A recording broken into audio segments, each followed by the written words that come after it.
Wir sind weiter in Peru unterwegs und erkunden eine ganz besondere Region des Landes. Vom morgendlichen Treiben auf bunten Märkten bis zu geheimnisvollen Ruinen und weitläufigen Landschaften entdecken wir überall etwas Neues.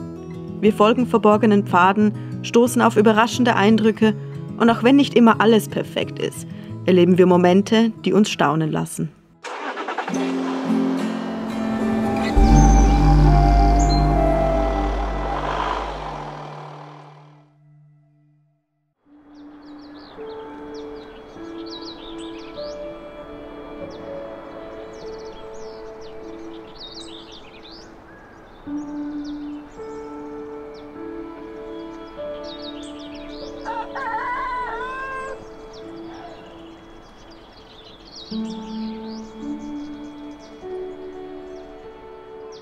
Hola, schön euch in diesem Video dabei zu haben. Wir haben es aus Cusco rausgeschafft. Wir sind länger geblieben als geplant, weil es uns einfach gefallen hat. Aber wir haben uns losreißen können und sind jetzt im Heiligen Tal, im Valle Sagrado. Eigentlich nur 30 Kilometer entfernt von Cusco in der Ortschaft Pisac. Und ja gut, der Schlafplatz lässt jetzt noch nicht so wirklich erahnen, wie schön das Tal sein kann. Hier liegt überall ein bisschen Müll. Die Hähne haben uns auch schon um 5 Uhr morgens geweckt. Es ist jetzt nicht der Traumplatz, aber wir wissen, wie schön es hier rundherum ist. Und darauf freuen wir uns. Das Valle Sagrado heißt eben Heiliges Tal seit den Inkas. Hola. Dankeschön. Denn das Tal befindet sich rund um den Fluss Urubamba, der als heilig gilt. Also er ist die Basis für dieses wahnsinnig fruchtbare Land, das es hier rundherum gibt. Aber das Tal gilt auch einfach strategisch als sehr wichtig für die Inkas, denn hier wurde Handel betrieben, hier konnten sie sich auch strategisch militärisch ausrichten und hier rundherum haben sie auch viele religiöse, zeremonielle Stätten errichtet. Es gibt diesen spirituellen Aspekt und eben diese Fruchtbarkeit des Landes und hier hat sich einfach gut gelebt. Unser eigentliches Ziel ist außerhalb des Dorfes, aber wir haben gehört, dass es hier einen der größten Handwerkmärkte geben soll. Und das wollen wir uns natürlich auch noch kurz anschauen.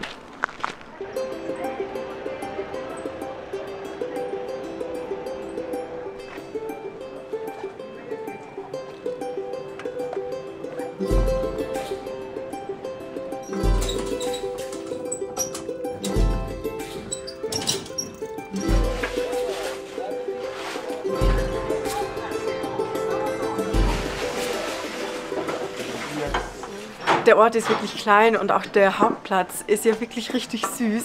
Und vor allem merkt man jetzt, wie der Ort langsam zum Leben erwacht. Die Leute stellen ihre Ware raus, präsentieren sie und ja, so langsam wird es auch richtig bunt hier. Ist richtig schön.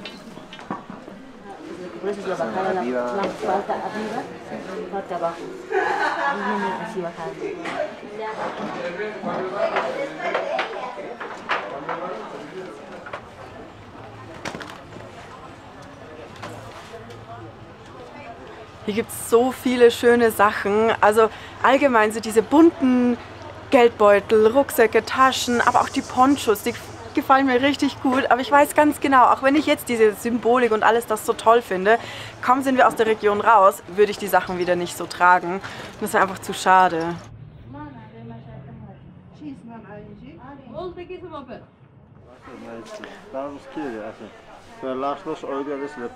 Ich finde es ja lustig, dass in diesen Märkten gefühlt einfach jeder das Gleiche verkauft und jeder behauptet, dass es handgemacht ist. Da frage ich mich schon, wie kann das sein? Sieht alles gleich aus und das schon seit Bolivien. Also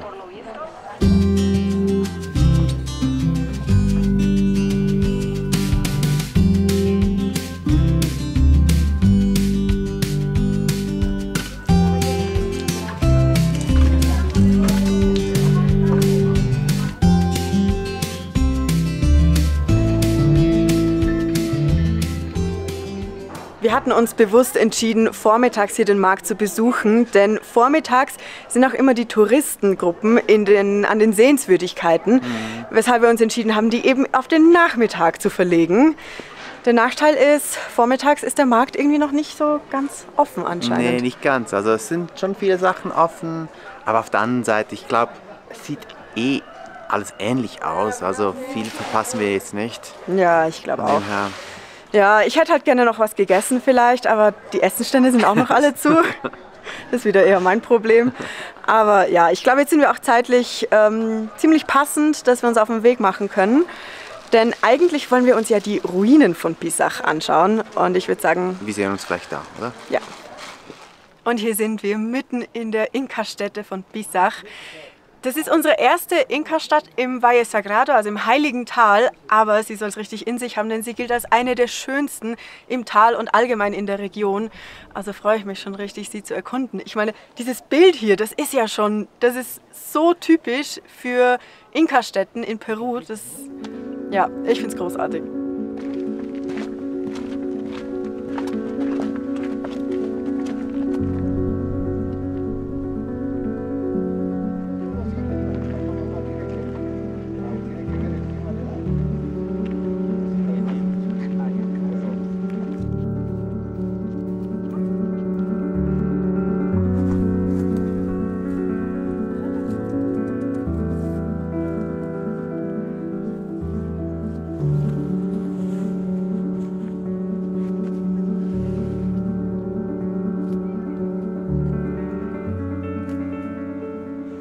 Cool, die Alpakas auch hier zu sehen, das ist ja wirklich komplett Klischee.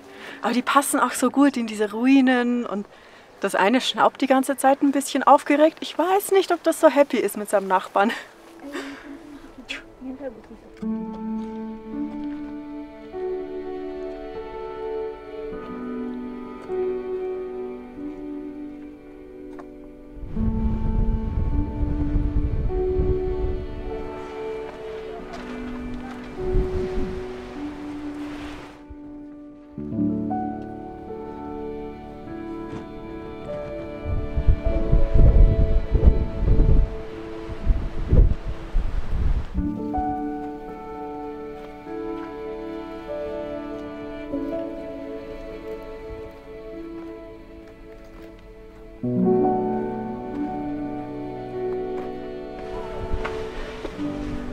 Es ist hier wie im Labyrinth. Wirklich. Es verliert sich die ganze Zeit. Ich finde es immer noch so faszinierend, dass die Inkas geschafft haben, ihre Städte und Dörfer zu bewirtschaften mit allen Ressourcen, die sie brauchten. Also sie haben die Felder für den Ackerbau und die Ernährung, aber sie haben zum Beispiel auch Wasser, obwohl die Städte auf Bergen gebaut wurden. Das sind zeremonielle Brunnen. Und vor allem muss man auch sagen, es ist gar nicht selbstverständlich, dass hier immer noch Wasser rauskommt, denn besonders die Trockenzeiten werden immer trockener und es gab jetzt auch einige Jahre, wo hier gar kein Wasser mehr den Brunnen runterfloss. Also eigentlich haben wir richtig Glück, dass wir das hier so sehen dürfen.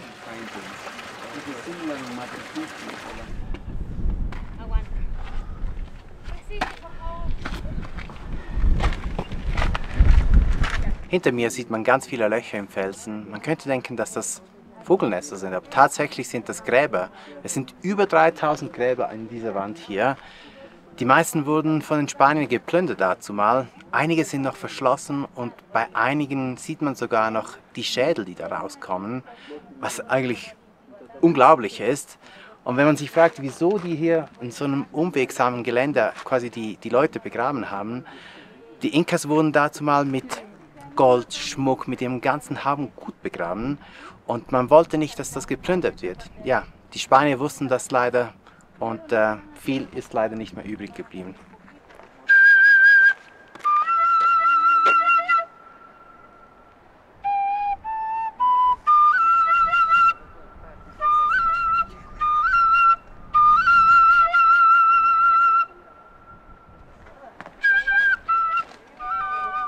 Die Pisac-Ruinen sind sehr ausgedehnt, das heißt, man läuft hier sehr viel hoch und runter und das auf über 3500 Metern.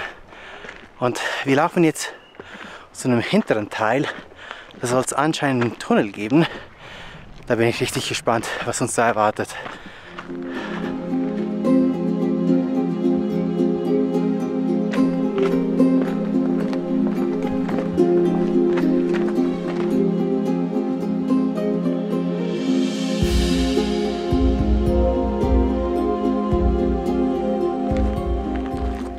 Da unten sieht man auch die Stadt Pisac, wo wir heute früh ja noch waren.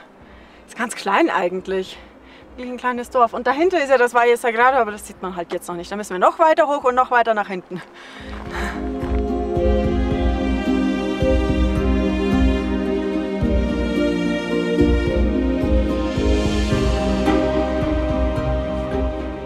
Hier müssen wir wieder hoch. Was? Ich glaube schon, ja. Nein. Es ist so steil hier auch. Richtig steil hier. Es sind 6 Treppen bis zu dir hoch. Ja. Wow. Das sieht mal unheimlich aus. Die haben hier auch Slot Canyons. Ui. Zum Glück sind wir so schlank. Ja, ja. Meinst du das auch von den Inkas? Ich glaube schon. Nicht? Boah. Die hatten auch damals schon Abenteuer.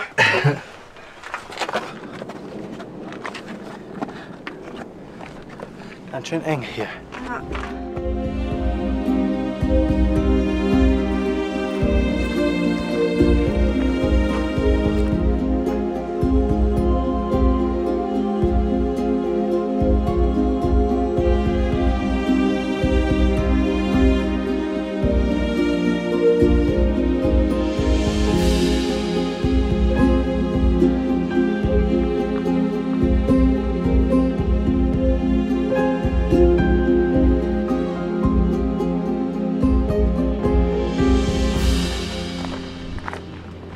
Pisac wurde ja damals vom Inka-König vor allem für seine Familie erbaut und der Gedanke war, dass hier alles an einem Ort vereint ist. Also es ist ja wirklich eine Stadt, denn hier hat man gewohnt, hier hat man Landwirtschaft betrieben. Man hat hier sogar einige Observationspunkte, damit man aus militärischer Sicht auch die Kontrolle über das Gebiet hat. Und es gibt religiöse Stätten. Man erkennt jetzt auch, dass wir eben in diesem religiösen Teil angekommen sind, denn am Anfang, am Eingangsbereich, da waren die Mauern eher so rustikal und auch mit Lehm verbunden. Und hier sind es vielmehr diese fast perfekten Quader, wie man sie eben kennt, so als Inka-Architektur. Es gibt eben verschiedene Sorten von Architektur und dieser Akkurate ist den religiösen Städten vorbehalten. Man sieht hier wieder, wie perfekt die Steine aufeinander liegen, wie Jessie vorhin meinte. Und auch diese Rundungen, das ist ja unglaublich. Das wurde ja alles von Hand gemacht. Es ist so perfekt. Hans schon mal gesagt, also ich glaube, einige Häuser heutzutage sind nicht so perfekt gebaut wie diese Dinge hier vor 500, 600 Jahren her.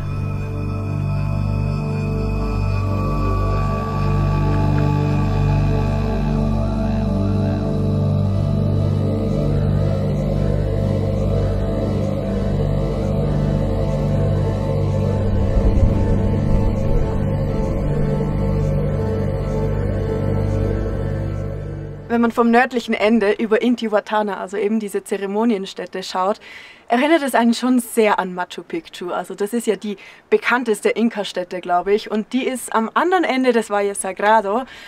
Und ja, wir haben uns überlegt, ob wir da auch noch hingehen. Aber wir waren ja vor 10 Jahren schon mal hier. Und durch dieses immense Touristenaufkommen, das es mittlerweile auch gibt, ist der Besuch von Machu Picchu auch sehr reguliert. Also da gibt es ganz bestimmte Routen, die man gehen darf. Es gibt sehr wenige Tickets und sie sind auch sehr teuer. Und im Vergleich dazu kann man sich hier in Pisac einfach frei bewegen zwischen den Ruinen. Man kann hin und zurück gehen, wie man möchte. Also es ist einfach ein ganz anderes Erleben und es sind ja so wenig Menschen hier, da kann man sich wirklich viel mehr auch darauf einlassen, auf den Ort, an dem man sich befindet, als dass man versucht, Menschen auszuweichen. Also für uns ist das Erleben schon sehr anders, obwohl ich damit also Machu Picchu nicht schlecht reden will. Das ist natürlich auch eine wahnsinnige Kulturstätte, ist auch UNESCO-Weltkulturerbe, aber ich bin richtig froh, dass wir uns für Pisac entschieden haben. Kleiner Fun-Fact, bevor wir noch zurücklaufen. Es heißt tatsächlich nicht Machu Picchu, sondern Machu Picchu. Denn Machu Picchu heißt in der Quechua-Sprache alter Berg und Machu Picchu heißt alter Penis.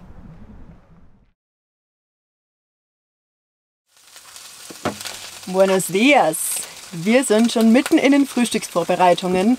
Wir haben am selben Platz geschlafen wie die letzte Nacht, aber heute wollten wir uns was richtig Gutes gönnen zum Frühstück. Wir haben zwar keinen Schinken, also wird es kein Ham and Eggs, dafür Bacon and Eggs. Und ich glaube, das wird auch richtig gut und es wird uns auf jeden Fall genug Energie für den heutigen Tag geben.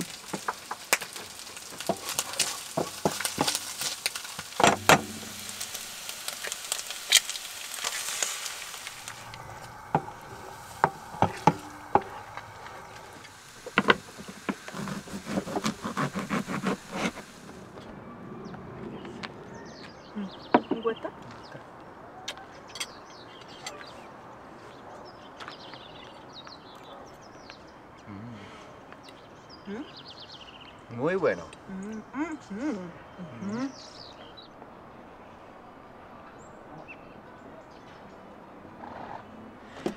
Wir sind gestärkt und können losfahren.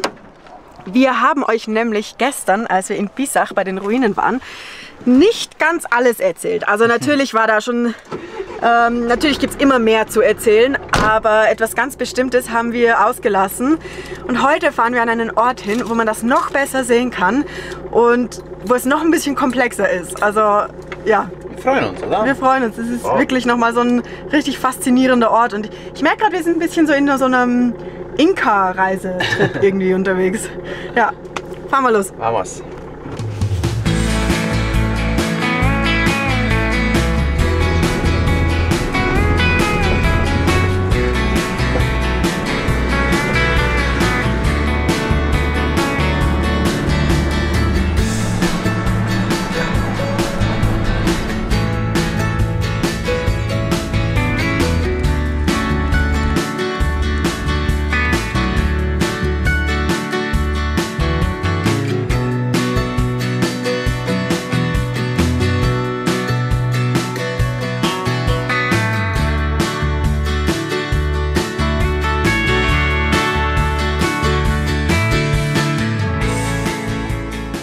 Die Landschaft rundherum ist ja eigentlich richtig schön mit den Bergen und diesem Fluss, der sich durch dieses Tal windet.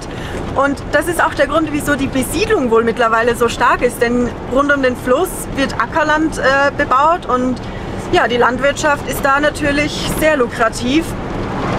Dementsprechend sieht man auch nicht ganz so viel von der Landschaft. Aber jetzt sind wir gerade so den einen Hügel hochgestochen. Ein paar erste Serpentinenkurven. Und ich glaube, hier oben könnte man vielleicht noch mal ein bisschen mehr von Wiesen- und Hügellandschaft sehen. Auf jeden Fall, jetzt sind wir wieder auf 3100, meintest du, ja, Metern. Vorhin sind wir auf 2800 runtergekommen, weil wir so dem Fluss entlang runtergefahren sind. Und hier sieht man wieder die Berge viel besser und es ist eine richtig schöne Landschaft wieder. Ich freue mich. Aber ich glaube, wir sind auch nicht mehr so weit von unserem Ziel entfernt. Wir fahren noch 20 Minuten, ja, und dann sollten wir da sein.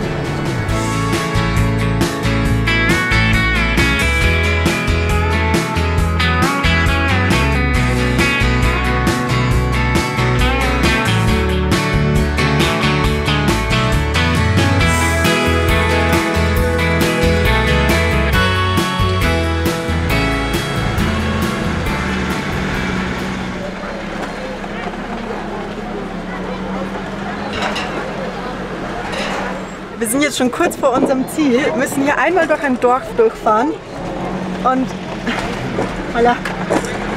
Hier scheint irgendein Dorffest gerade stattzufinden. Da sind ganz viele Leute in traditionellen Kleidern und der Dorfplatz war ja gerammelt voll mit Menschen, die essen, Musik hören. War eine richtig schöne Stimmung. Wir gucken, vielleicht auf dem Rückweg halten wir noch kurz an. Ja. Hola, buenas. Gracias. Wir haben Tickets gekauft, die für 2 Tage gültig sind. Das heißt, sie waren für gestern in Pisach gültig, aber auch für heute in Morai. Es sind noch ein paar andere Dinge dabei und es kommt auch immer darauf an, welche Runde man aussucht. Also es gibt da verschiedene Varianten, aber es lohnt sich schon, wenn man mehrere Sachen angucken will, so ein Kombipaket zu nehmen. Und wir haben bezahlt 70 Pesos pro Person, das sind 17 Euro etwa. Pro Person ist nicht so wenig, aber dann muss man es umso mehr ausnutzen.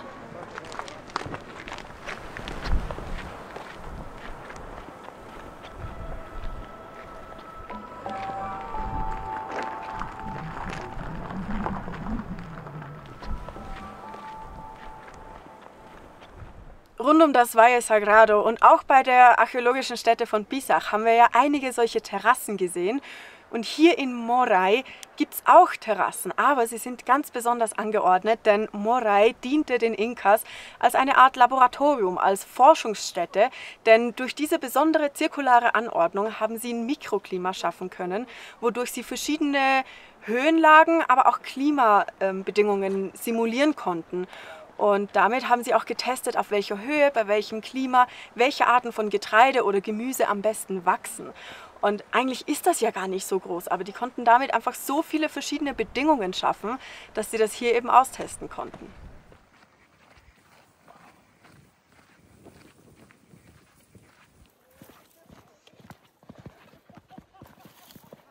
Ich finde das einfach nur beeindruckend, wenn man überlegt, das wurde vor 500, 600 Jahren gebaut und es ist heute noch fast im perfekten Zustand. Klar, auf der einen Seite kommt was runter, aber welche Bauten würden heutzutage noch so lange halten? Also, das ist unglaublich.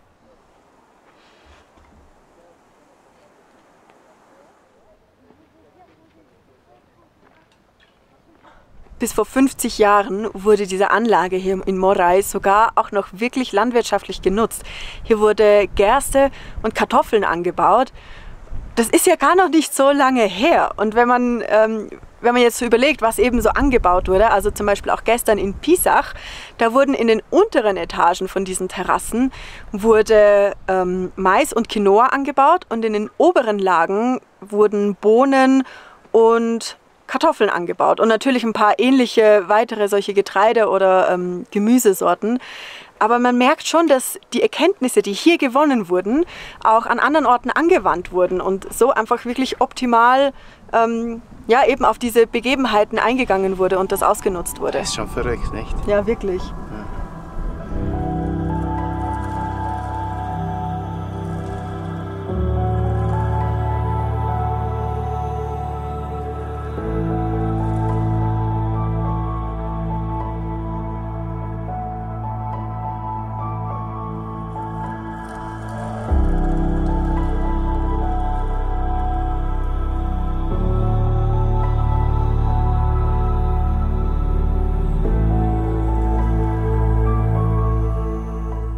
Übrigens, die Steine, die da rausragen, das waren einfach Treppen. Die haben das so konzipiert, dass man da hoch und runter laufen konnte. Die Inkas. Bei den Inkas war natürlich immer alles komplett durchdacht und so auch die Wasserversorgung. Sie haben hier ein Kanalsystem eingeführt oder errichtet, dass das Wasser gleichmäßig auf die jeweiligen Terrassen verteilt und dafür haben sie einfach so kleine Kanäle von Terrasse zu Terrasse gebaut und das Ganze so konzipiert, dass es sich gut verteilt. Das ist einfach, sogar diese Kleinigkeiten haben sie, naja, eigentlich, nee, bei Landwirtschaft ist das keine Kleinigkeit, aber das haben sie einfach so durchdacht und perfektioniert, dass es ohne ihr Zutun dann auch von alleine funktioniert hat.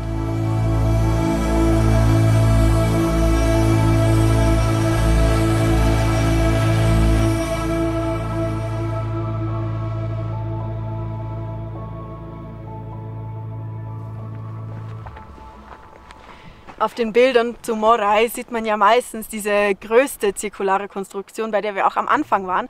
Aber gleich daneben gibt es noch zwei weitere, die ein bisschen kleiner sind, wahrscheinlich deswegen weniger Aufmerksamkeit bekommen. Und die Zeit hat auch mehr daran genagt, man merkt, dass sie ein bisschen mehr zerfallen sind.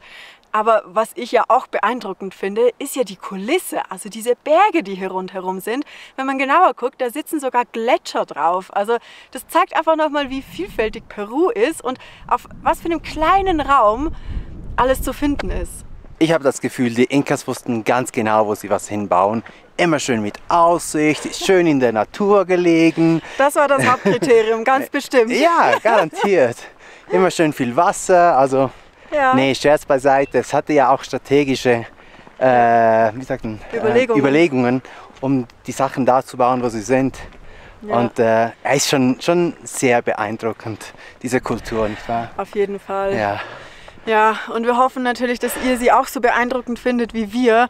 Also wir sind hin und weg, wir sind richtig froh, dass wir da jetzt ein bisschen da eintauchen konnten in das Thema. Ja. Und wir hoffen sehr, dass ihr damit auch neugierig auf mehr von Peru seid und das nächste Mal wieder einschaltet. Genau, abonniert gerne den Kanal, hinterlasst ein Like, einen Kommentar und dann sehen wir uns nächste Woche wieder. Hasta luego! Hasta luego!